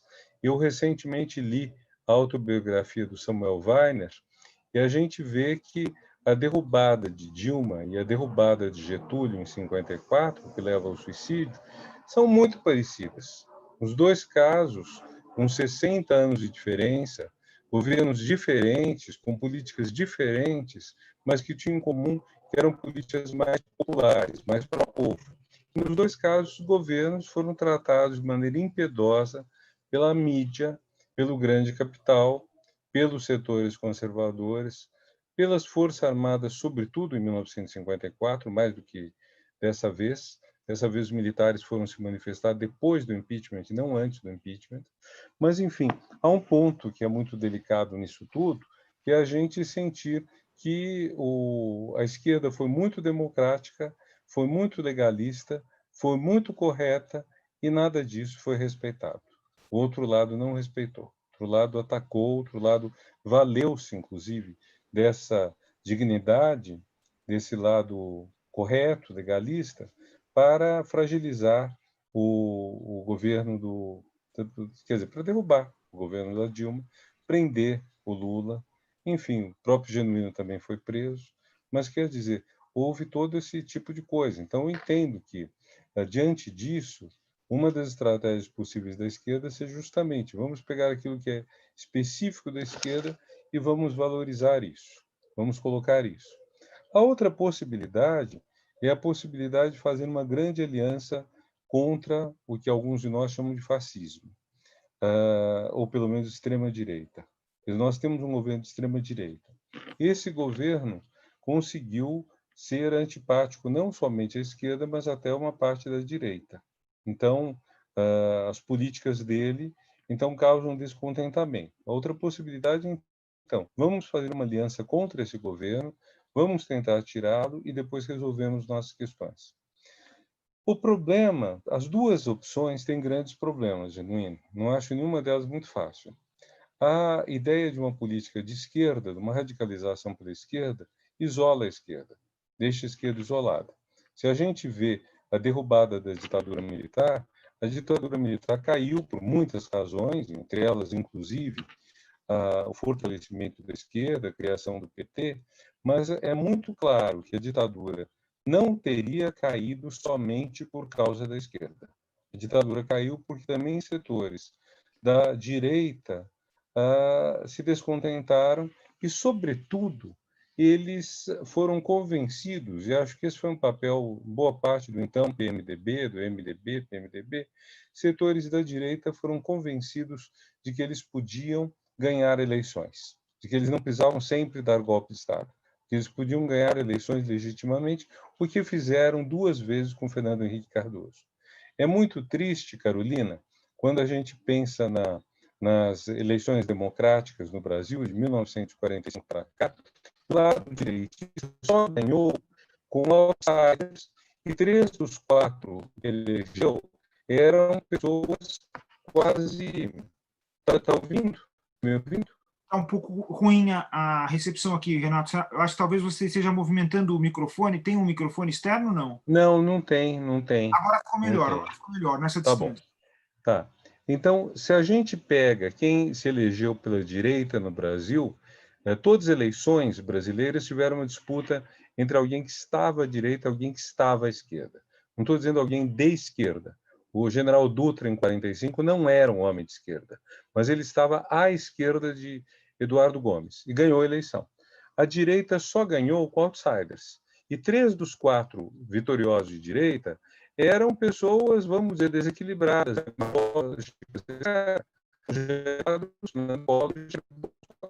O único nome que, quando a direita ganhou eleições sendo uma pessoa racional, foi o Fernando Henrique Cardoso. Então, nós temos um problema sério aqui, que é o problema de uma direita que só ganha eleição, ou normalmente só ganha eleição em condições normais, apelando para a baixaria. Então, isso é muito grave. Por outro lado, voltando ao que eu estava dizendo, para derrubar a ditadura foi preciso uma aliança que é bem além da esquerda. Não me parece, Janine, que hoje a esquerda tenha condições sozinha de eliminar a ameaça a Bolsonaro, ou o que isso significa. Seja durante o mandato, contendo as piores arroubos, eventualmente processando pelas violações das leis que esse governo tem feito, seja mesmo nas eleições de 2022. Me parece que a esquerda ficou fraca, e depois da eleição de 2018 ficou mais fraca ainda, porque surgiu um racha muito grande entre o PT e o que Ciro Gomes representa. A gente não sabe muito bem o que Ciro Gomes representa, mas o fato de que a esquerda não está unida, o centro-esquerda não está unida, enfraquece. E mesmo unida, a centro-esquerda não é majoritária ou potencialmente majoritária. Então, nós ficamos numa situação muito difícil. Ou a gente faz uma aliança com a direita, sabendo que a direita vai querer, da direita não fascista, direita não extremista, que eu não chamo de centro. Para mim não é centro, PSDB não é centro. Então, ou a gente faz uma aliança com essa direita para tirar, vamos dizer, os abusos desse governo, sabendo que a direita vai instrumentalizar-nos para depois continuar a política de reformas trabalhistas, previdenciárias, enfim, o neoliberalismo, sabendo que isso é o projeto da direita e que nós vamos, então, servir de instrumento para eles. É uma hipótese que tem esse custo alto. Ou então, nós vamos sozinhos e aí vamos ficar quantos anos na oposição? Não sei. E vamos assistir, possivelmente, à recondução de Bolsonaro. Porque a direita sozinha não elege. Ela não tem condições, gente. Você olha os nomes da direita, não há a menor condição deles se elegerem. Eles não têm. O PSDB perdeu 4 eleições seguidas.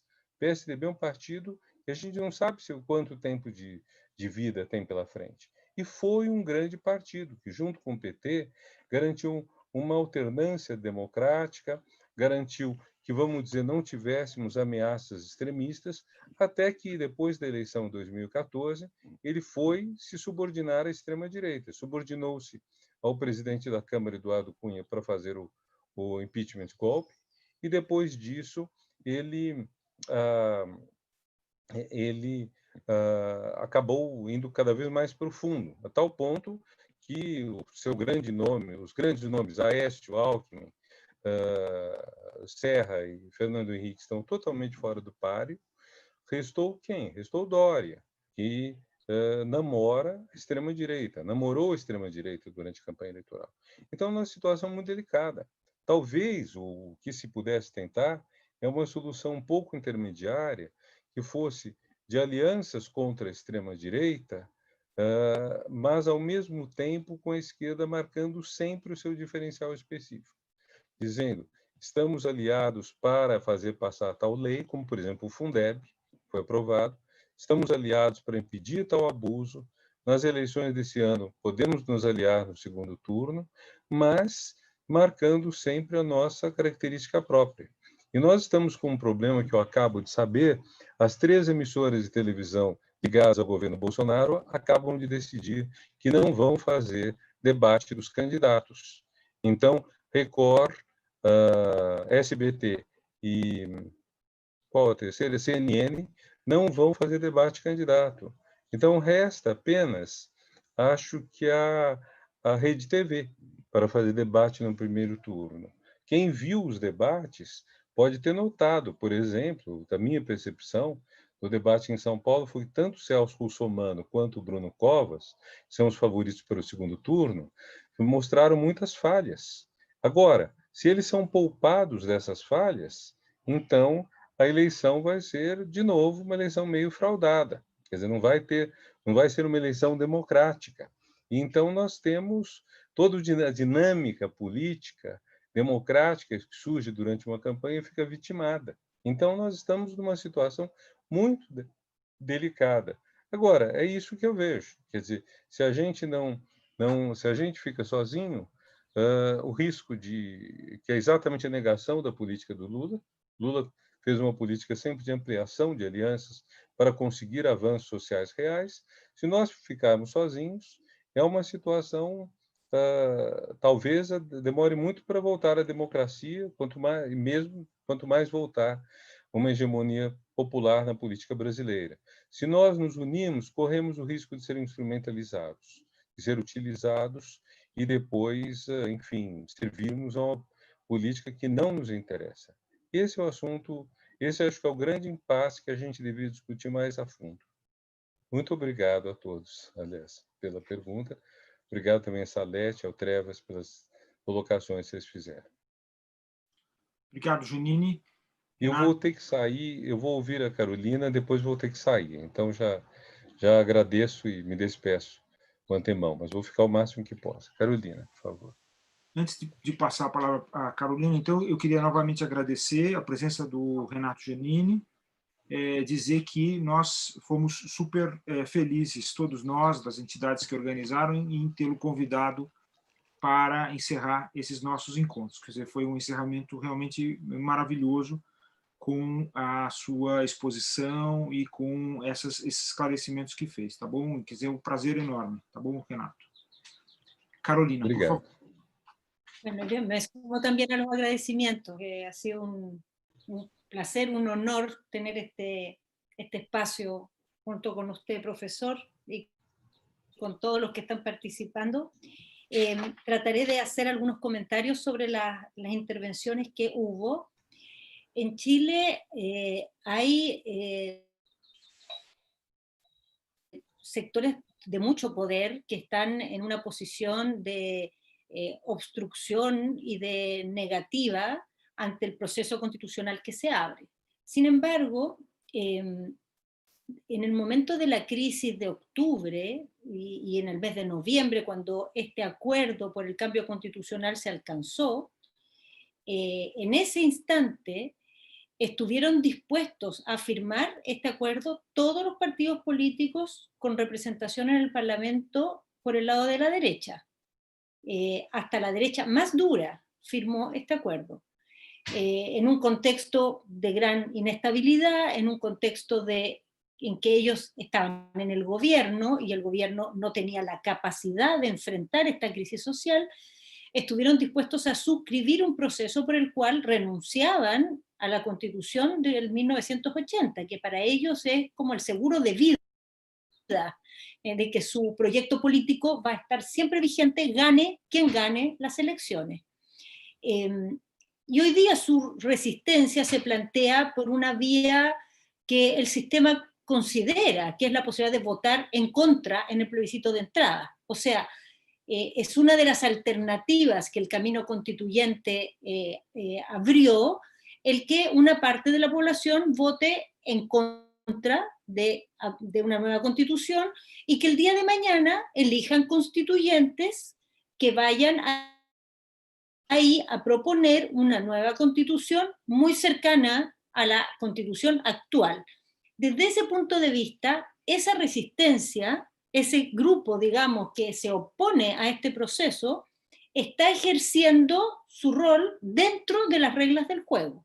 En el caso de los militares, la verdad es que los militares han dado todas las señales que se pueden dar para dejar claros que ellos no se van a involucrar en la deliberación política que tiene el país, no van a ser los árbitros, no van a intervenir ni van a tomar partido. A tal punto que cuando empezó este conflicto, en las primeras horas, cuando el presidente Piñera intervino por primera primera vez, su mensaje fue para poner estado de emergencia en Chile, un régimen constitucional excepcional que permite limitar las libertades individuales, permite implantar toque de queda, permite que tome el control de la seguridad pública el ejército, y en esa intervención él declaró que Chile estaba en guerra contra una cantidad de fuerzas que querían destruir el país, que querían dividir a los chilenos, que querían sobrepasar la institucionalidad. Y cuando el encargado de las Fuerzas Armadas, que asumía la coordinación de la seguridad pública, tomó la palabra por primera vez en una conferencia de prensa, lo primero que dijo fue: yo personalmente no estoy en guerra con nadie. El presidente dijo: ¿estamos en guerra? El jefe militar dijo: yo por lo menos no estoy en guerra. Tenemos aquí una tarea que nos ha encomendado el gobierno, que la vamos a cumplir de acuerdo a lo que la Constitución nos dice, y no se movió de ese argumento en ningún minuto. Me atrevería a decir que los mayores conflictos que ha habido en todo este proceso de gran movilización ha sido especialmente con las fuerzas policiales, más que con el ejército, por la forma que han ejercido su rol de control del orden público, donde se han producido violaciones a los derechos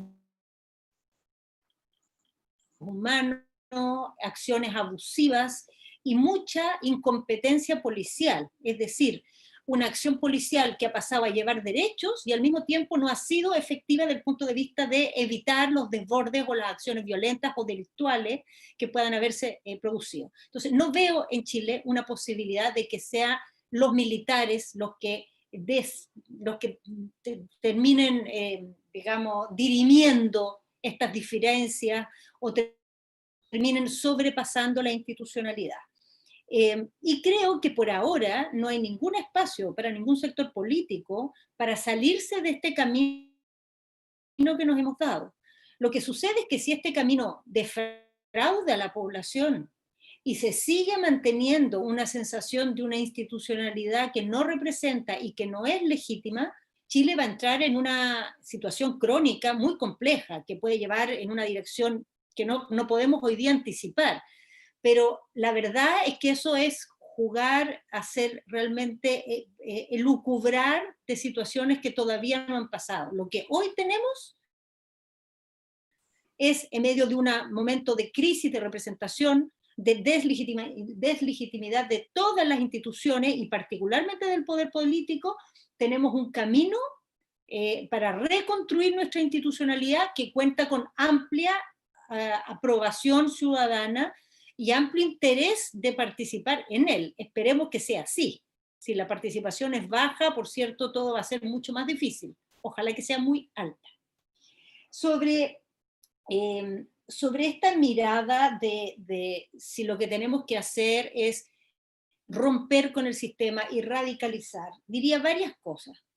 Primero, que yo comparto que hay cambios sociales más profundos que los gobiernos de izquierda no hicieron en las décadas pasadas, y sobre todo cambios al régimen político que no se les dio importancia.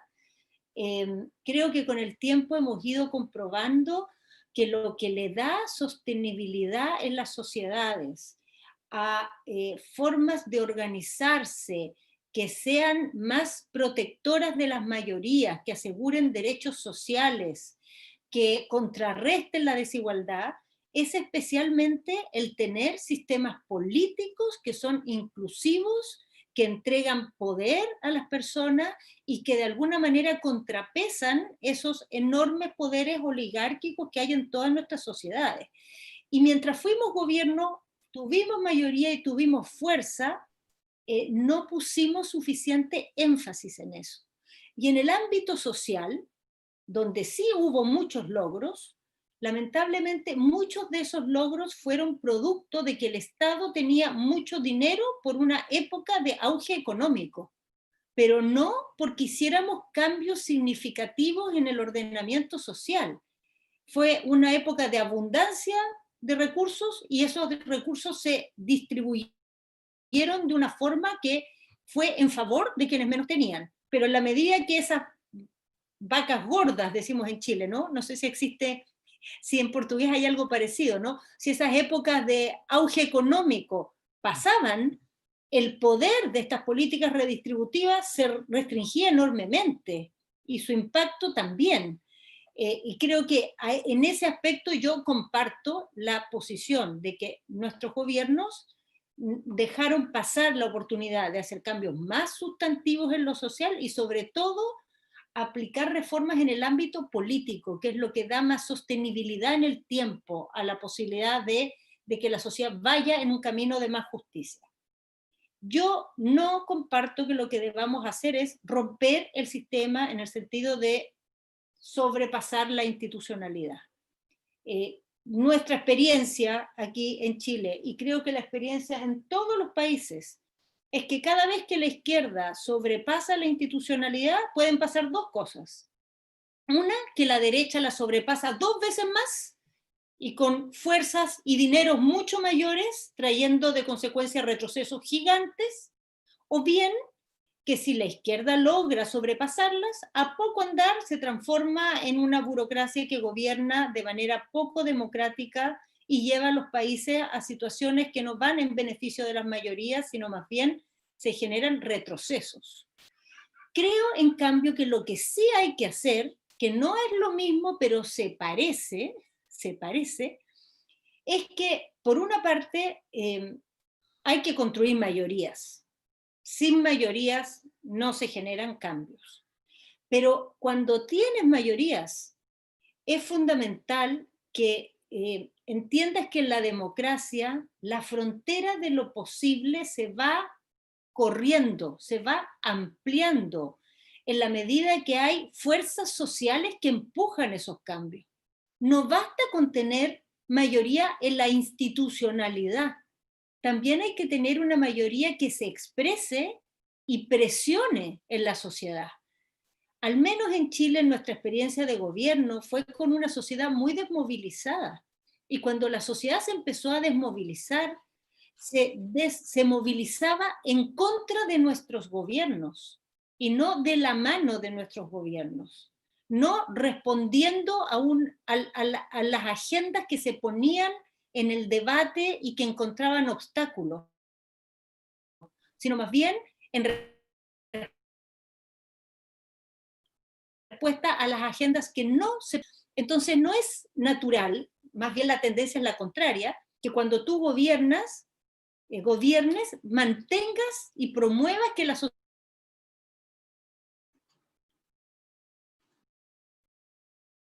sociedad esté movilizada. Pero hay que hacer, se vuelven gobiernos de administración, que hacen políticas públicas y generan cambios dentro de la cancha que está establecida. Pero todos sabemos que si uno quiere cambios significativos en la sociedad, hay que ir ampliando esa cancha, y eso requiere una sociedad activa. Diría para terminar que lo que decía recién el profesor, y yo lo comparto tremendamente, la experiencia chilena es una escuela gigantesca en ese sentido. Cuando tienes al frente un gran poder que es una amenaza, como puede ser la ultraderecha conservadora o la derecha pinochetista, como era a inicios de los 90 en Chile, tienes que construir un acuerdo muy amplio para derrotarla, y en ese acuerdo converges con fuerzas que no son todas igual de progresistas, no todas comparten las mismas definiciones programáticas, solamente tienes esta idea general de defensa de la democracia, de defensa de los derechos humanos, y muchas veces eso puede desdibujar a la izquierda. Yo creo que la manera de resolver ese problema no es renunciar a hacer esas mayorías hay que hacerlas cuando hay una amenaza mayor, pero hay que hacerlas con un pacto de respeto de la diversidad al interior de esas mayorías.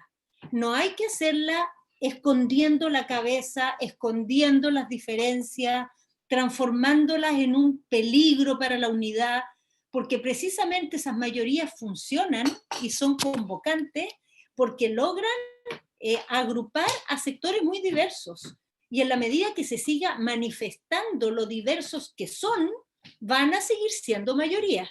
En la medida que empiecen a esconder lo diversos que son, como le pasó a la concertación, empiezas a reducir tu mayoría y termina siendo minoría. a pesar de que seguían los mismos partidos. En el caso de la Concertación fue así, cada vez su capacidad de expresar a una diversidad social se fue reduciendo.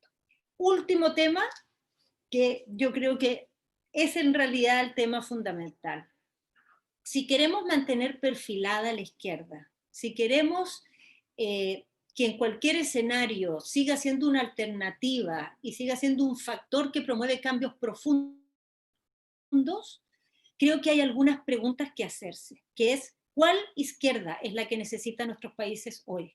Los proyectos clásicos más europeos socialdemócratas, los proyectos más de izquierda radical, tradicional, de familia comunista, los proyectos del socialismo del Chile del siglo XXI, todos esos proyectos hoy día tienen bases muy debilitadas, tienen problemas enormes para expresarse como fuerzas actuales con respuesta a los desafíos de hoy. Todas han tenido experiencias históricas con muchas dificultades en los últimos años. Entonces creo yo que hay que hacerse una pregunta también de qué izquierda necesitamos para la Latinoamérica de hoy, qué respuesta le ofrecemos a la sociedad, y hacer respuestas que sean convocantes a esas preguntas, porque no sé ustedes en Brasil, entiendo que no al nivel de Chile, pero en Chile, el nivel de fragmentación al que hemos llegado es la crónica de la derrota. Tenemos hoy día en Chile aproximadamente 15 partidos de izquierda, ninguno hegemónico, ninguno que pase al 10%, no hay ninguna posibilidad de construir un proyecto de sociedad con eso, ninguna posibilidad. Entonces, creo que esta es una etapa en que es muy, muy importante tener esa discusión. Si no, no vamos a construir mayoría, si no, no vamos a construir hegemonía dentro de una alianza más amplia y no vamos a hacer alternativa para la sociedad. Sin eso, sinceramente, no es lo que podemos proyectar hacia el futuro siempre va a ser muy limitado, siempre va a ser muy frágil, siempre vamos a depender de muchas contingencias. Eso es algo fundamental en esta época. Pensar un proyecto de izquierda para nuestra región a partir de lo que hemos aprendido de las experiencias de gobierno de los últimos 20 años y a partir de las sociedades que tenemos hoy, que son muy distintas a las que teníamos 20 años atrás. Muchas gracias, Carolina. Penso que é próximo de terminar, né, o nosso seminário. Me gostaria de dizer que o mais importante que penso que disseste é la provocación, la propuesta por la utilización de la imaginación política, imaginación jurídica, para nuevas instituciones y sobre todo para construir una nueva mayoría, que sea representativa, que tenga legitimidad, por respeitar las diversidades. Penso que esto es muy importante. Y pienso que un otro aspecto también muy importante es que nos situemos como región y que esté siempre en que tomemos en cuenta siempre la relación entre nuestros países, la política interna y los movimientos internacionales, ¿no? Porque hoy habíamos, por ejemplo, la cuestión cultural de las nuevas influencias de China, por ejemplo. Habemos las expresiones que provienen de nuevos países, por ejemplo, los países africanos, cuya declaración de derechos trae novedades fundamentales como los derechos de los pueblos junto a los derechos individuales y sociales. Y también la cuestión fundamental que es la cuestión ambiental y una nueva visión de la orden de la política determinada por el medio ambiente, ¿no?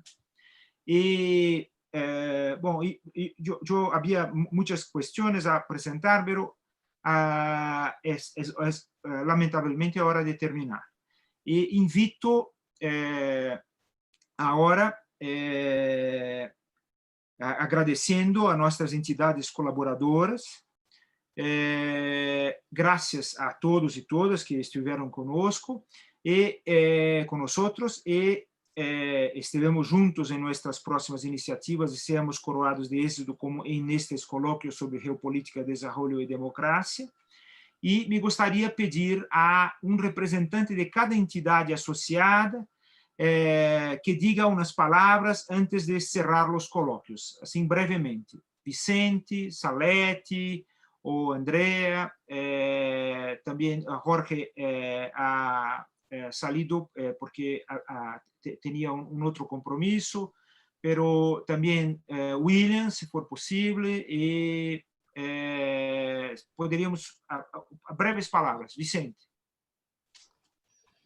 Muchas gracias a todos ustedes y a nosotros, ¿no? En especial a Carolina. Y creo que marcamos para la próxima, 2 días próximos, una evaluación de nuestras actividades. Porque podemos, el reto, el desafío es la continuidad. Cómo hacer una continuación de nuestros diálogos y nuestras lecturas compartidas dos nossos desafios, né?